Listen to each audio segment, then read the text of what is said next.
مساء الخير. انا جاي النهارده اشرح الشغل الايطالي والشغل التركي، وازاي تفرق ما بين ده وده، وايه الافضل ما بينهم هما الاتنين.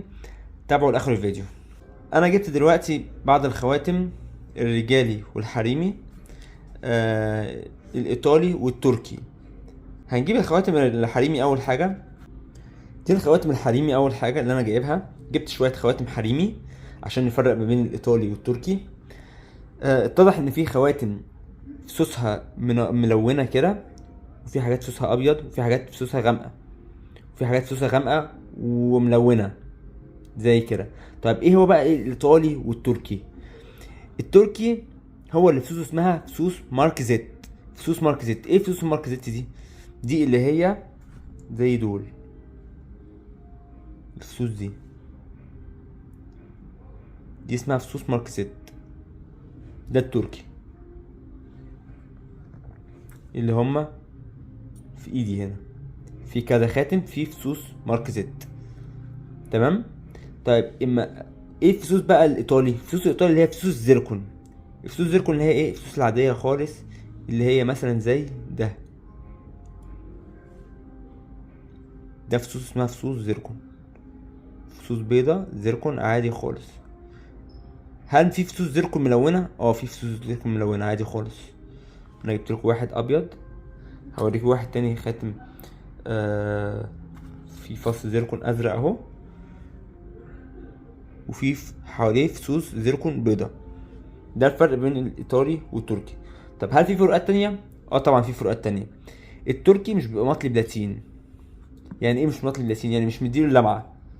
اما الايطالي مطلي بلاتين. يعني مثلا هنجيب الختمين دول، ده قلنا التركي اللي فلوسه ماركزيت الغامق، وده الايطالي اللي فلوسه زيركون بتلمع. لو لفينا الدبلتين هنلاقي الدبلة دي فيها لمعة اكتر، بس انا عشان بس مولع الكشاف فمش باين. دي مطلية بلاتين. دبلة الخاتم دي مطلية بلاتين. اما الخاتم ده دبلته مش مطلية بلاتين، عشان كده دي بتلمع اكتر من دي. الخاتم ده بيلمع اكتر من الخاتم ده. ده الفرق بين الايطالي والتركي. الناس كتير جدا حيرانه بتسالني تقول لي هو ايه الفرق بين الخواتم الايطالي والتركي، وايه الفرق بين الايطالي والتركي، واني سعره احسن واني سعره اغلى، الايطالي ولا التركي؟ يا جماعه هما الاثنين كويسين، بس في ناس بتحب الحاجات التركي الغامقه زي دي كده، وفي ناس بتحب الحاجات الايطالي اللي زي كده.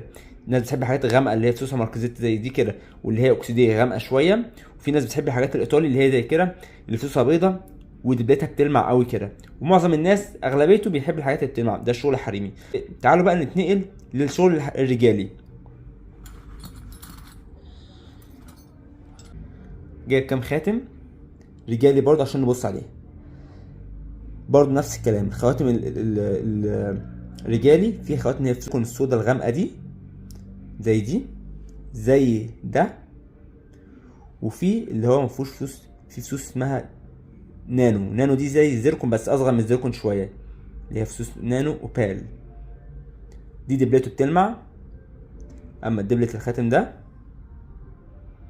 تلاقيه مغامقه شويه، لونه فضه طبيعي. فده الفرق ما بين الفضه التركي وفرق بين الفضه الايطالي.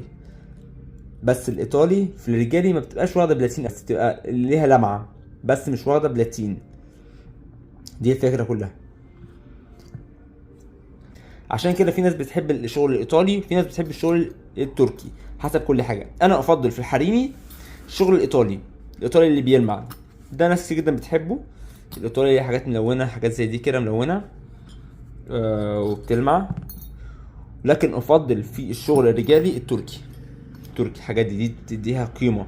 فصوص الزيركون الغامقه والحاجات الاكسيد الغامقه دي بتديها قيمه عن الخواتم الرجالي اللي هما زي دول.